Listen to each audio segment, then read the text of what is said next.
Okay, welcome back. It's Monday morning. Hope you guys had a nice weekend and are up to speed on everything we're doing. Today we're going to be looking at five-step method.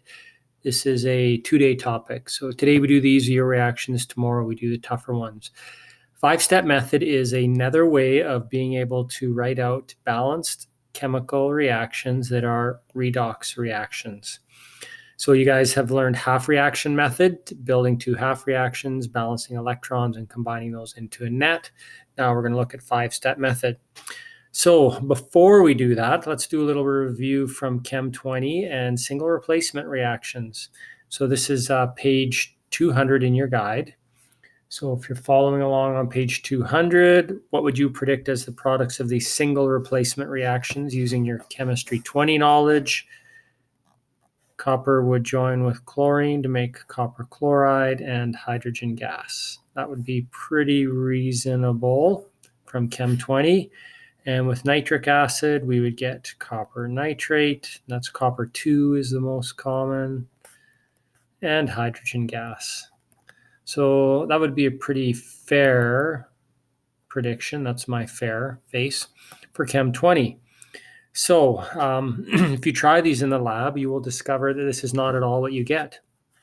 This reaction is non-spontaneous. Nothing happens.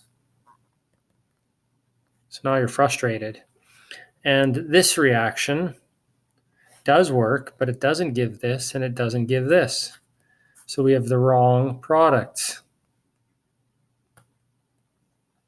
Darn it. So I'm going to show you what this reaction actually looks like. And then you get an idea of how we can use redox to figure it out.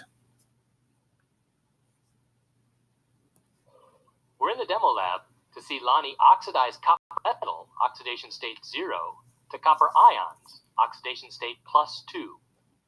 The oxidizing agent will be nitric acid, NO3-. NO3- will be reduced to NO2. NO2 is a brown gas you'll see immediately start to form when the nitric acid comes in contact with the copper metal. Now, copper ions, Cu+2, are blue. So Lonnie can add some water to this mixture and we'll see the lovely blue color of the copper ions and the brown gas, NO2, formed above them in this oxidation reduction reaction. Ions, oxidation state +2. The oxidizing agent, Okay. Now, so we did not get a reddish brown gas. Hydrogen gas is colorless, so that wasn't what we got. We did get some copper 2+. We did hear about that, but this gas doesn't work. So what's going on? Okay, so we're going to be using the five-step method to figure this out. Now, before we do that, you need a little bit of a review. You have to be really good at being able to list all entities that are present or major entities present, MEP, when you are looking at compounds in solution or aqueous. So these examples are all found in your study guide on page 201. So if you want to follow along there, I'm just going to rip through these really fast and show you what they look like when they are all aqueous sitting in water. So some rules: if things are aqueous, then we put water as present. If they're acidic, we add H+. If they're basic, OH-. And for this chapter, every aqueous ionic compound gets dissociated. So what would this look like? It would dissociate in Mg2+, aqueous, SO4 2- aqueous, and water. The next one, this is not an ionic compound, it's molecular, so it would just stay together as CH3, COOH, that's a typo. Okay, the next one is also molecular, it would stay together. They're still aqueous, they're dissolved in water, but they do not dissociate. Okay, here's an ionic compound, break it apart into its ions and water. I think what I'll do is stop writing aqueous on every one of these because it's pretty messy. Okay, Pb2+ and 2 Cl- and water. Fe3+. If you want to pause and do some of these on your own, you can, and then come back and see if you're getting them correct. And water. This one is molecular, stays together.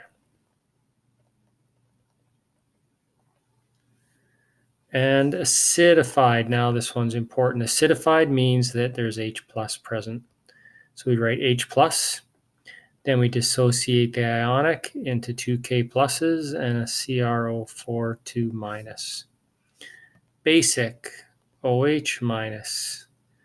Ionic compound dissociates one of those, and an MnO4-. Molten iron, that means that it is melted iron, so it's a liquid, not a solid. Ionic compounds that are molten can actually break apart into liquid ions. K+, liquid, I-, liquid. Very unusual. And here's another ionic compound, molten, Na2O. So we have two Na pluses, liquid, and an O2- liquid. Those are very unique. That's my unique face. So those will come into play later in the chapter when we talk about molten ionic compounds. Okay, so we did this already. Now, this didn't work, and it didn't work because we didn't actually break these apart into the major entities that are present. These don't react together. They actually separate into ions, and that's how they would react. So we're going to try that now. Okay. So what are the major entities present, or all entities present? So this is an acid. It breaks apart into its acidic ion, its anion, and we have copper. And because this thing is aqueous or in solution, we also have water. That's important because water can be a redox chemical as well. Okay, so 5-step method is a little different than what we did before. Now what we're going to do is we're going to look up all of these entities to see if they are oxidizing agents or reducing agents. And then we're going to figure out which one is strongest oxidizing and which one is strongest reducing. So I'm going to the Chem 30 data book for this, and I'm just going to remember these: H+, Cl-, Cu, and H2O. Okay, so this is our giant table of relative strengths. We have fluorine up at the top, which is our strongest oxidizing agent. Okay, so I'm starting to search for these chemicals, and here's chloride. So it is a reducing agent, but it's pretty weak. It's near the top of the reducing agents. So there's chloride, and here's copper. So you can follow along in your data book. You can mark those in your data book if you want. So between chloride and copper, which one is the stronger reducing agent? And the answer would be copper. The further down we go on the reducing agents, the stronger they get. So copper is stronger than chloride. Okay, I'm just going to back up. So it looks like copper is our strongest reducing agent.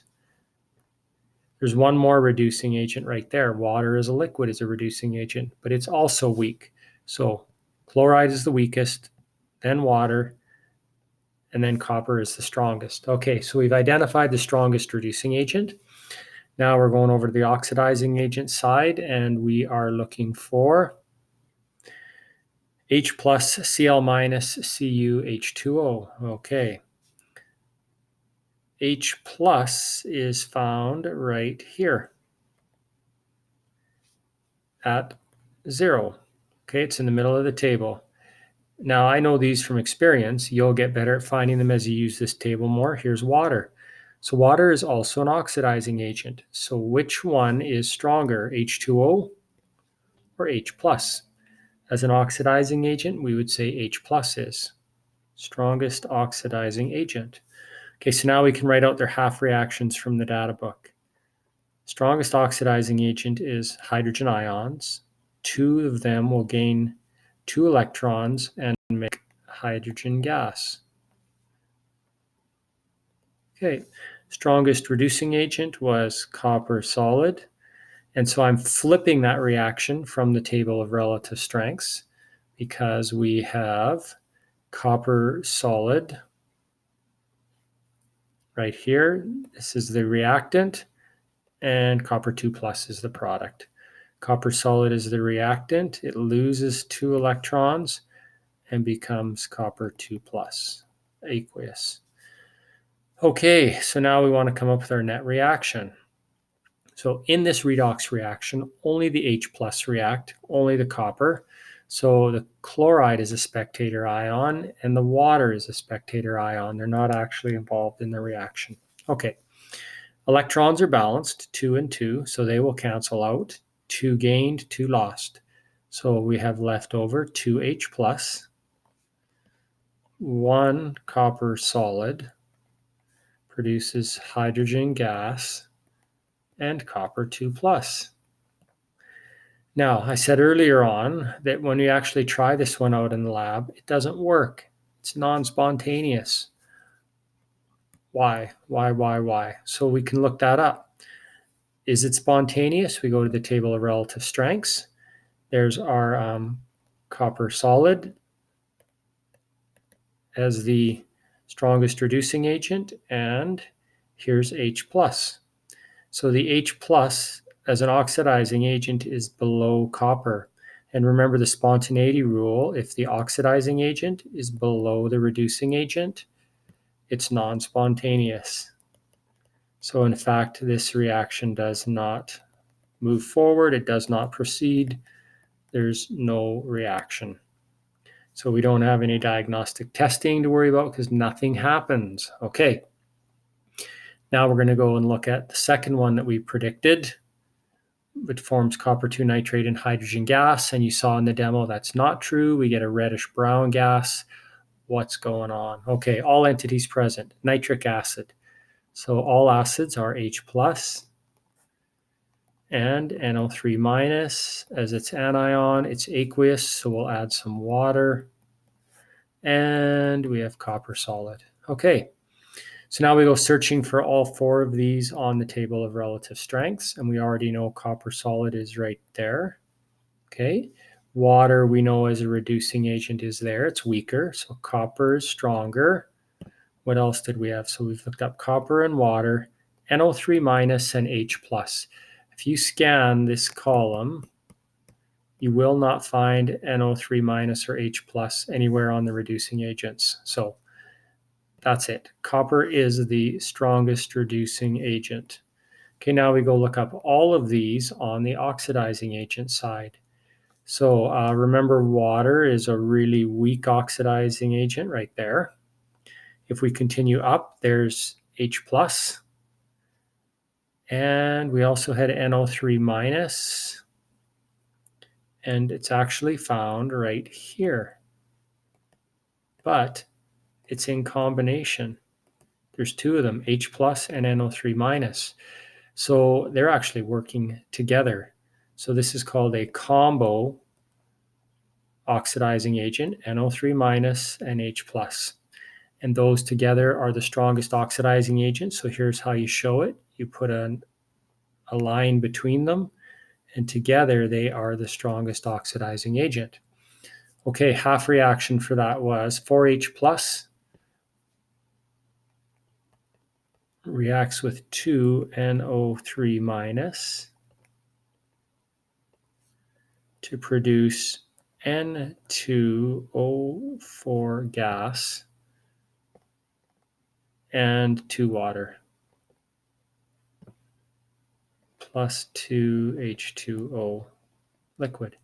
And that is the red-brown gas that you see. There's N2O4, which can also break apart into 2 NO2s. And that one can move back and forth, so you get both. Strongest reducing agent was copper. As a reducing agent, it loses 2 electrons to become copper 2 plus. Okay, oh my gosh, I forgot my electrons. Okay, and there they are, 2 electrons. So I'll sneak those in there. Okay, 2 electrons lost, 2 gained, they cancel out. We don't have to multiply either half reaction to add these together. 4H plus 2NO3 minus plus copper solid gives copper 2 plus. plus N2O4 gas and 2H2O liquid. That is the balanced redox reaction, and that's what we saw happening in the lab. So here was our blue copper 2 aqueous. When we added the water aqueous, we saw the blue. And this is the red-brown gas that was seen as well. Okay. Now, is this one spontaneous? Well, let's see. Ugh, cancel that. So is it spontaneous? Let's go and check. Here's our NO3 minus and H plus combo, and here's copper. So we can say yes, the oxidizing agent is above the reducing agent. So yes, it is spontaneous. What's a diagnostic test? Well, copper 2 plus is blue, and we saw that. And N2O4 is a red-brown gas, and we saw that. So we had two pieces of evidence to verify our predictions for the 5-step method. All right, now we're going to just try one more, and then you guys get to practice these. So what have we got going on here? Oxygen gas. So I'm just going to list all entities that are present. Is bubbled into an aqueous solution of iron 2 iodide, Fe2 plus, aqueous, iodide, I minus. If we were balancing it, we would put a 2 there. It doesn't really matter because these entities are all just floating around in solution. Because they're aqueous, we also have water, and we have excess hydrochloric acid, HCl, which is H plus, Cl minus, and we already got the water. Okay, is that everything? Reading it, yes. Okay, predict all spontaneous reactions in the order in which they occur. Oh my gosh, there could be more than one. So I am going to get you to pause the video here, and I want you to go and search up all of these on your table of relative strengths and see which ones you can find and where, and then come back and see how you did. And I'm going to do the same thing. I'm writing them down right now so I can go to that slide. Okay, so here we go. Come back when you're done.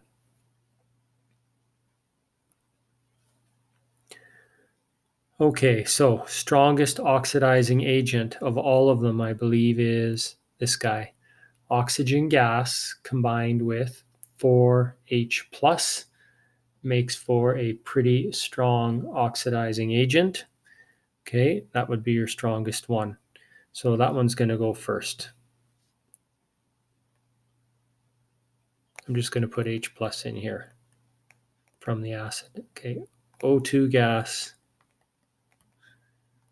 And the balanced equation is 4H plus 4 electrons makes 2 waters.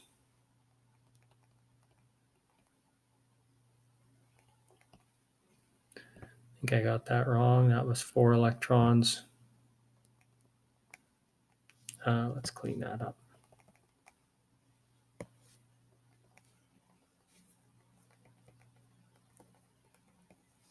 Okay, there's our strongest oxidizing agent. Okay, who is the strongest reducing agent out of all of these characters? Chloride, iodide, Fe2 plus. So we start looking. There's chloride and water as a combo. There's chloride. Oh, here's iodide, and water's up there. So it looks like iodide is the strongest. And here's our oxidizing agent. Here's our reducing agent. And there's Fe2 plus. So iodide is the strongest.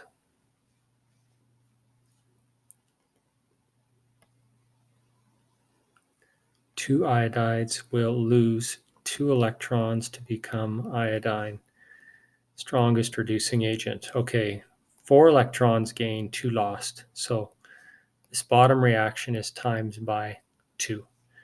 So that becomes 4 of those, 4 of those, 2 of those. 4 electrons, and our net reaction is O2 gas reacts with 4H plus plus 4I minus to produce 2 waters and 2 iodine, solid, liquid, aqueous, and oxygen gas. Okay, that would be the first spontaneous reaction, and depending on what's left over, you could have a second reaction as well. The iron 2 plus, will also spontaneously react with the acidified oxygen.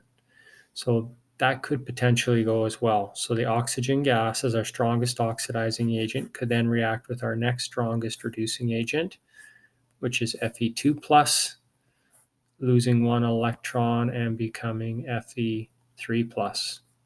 So that's a possible second reaction. So we could rewrite the oxidizing agent, O2 gas, plus 4H plus 4 electrons, gives 2 waters. We would times that one by 4, 4, 4, 4, and then we could add it up and get the second reaction, and this would be the first. It is possible to have 2 spontaneous redox reactions going. There are other combos in here as well, but none of them are spontaneous. So we have water down here, but again, it's so weak, it won't react with any of these. We have Fe2 plus right here. It's also an oxidizing agent, but it's below the reducing agents. So again, it doesn't react. So these are the only 2 possible reactions. There's our strongest oxidizing agent. Here's our strongest reducing agent. And then this is the second strongest reducing agent. And everything else is a spectator ion. Okay, so that's 5-step method. You need to practice it. Here's an excellent assignment that will give you lots of practice. Probably takes about 25 minutes to go through and do those. Tomorrow, we're going to do more challenging 5-step problems. And there are 2 key methods to balancing redox reactions. So half reaction method, which you are already good at, and now the 5-step method. And we use both of these throughout the rest of the chapter. So take some time, dial them in, and get good at them. Okay. All right. Take care, everybody, and I'll talk to you soon.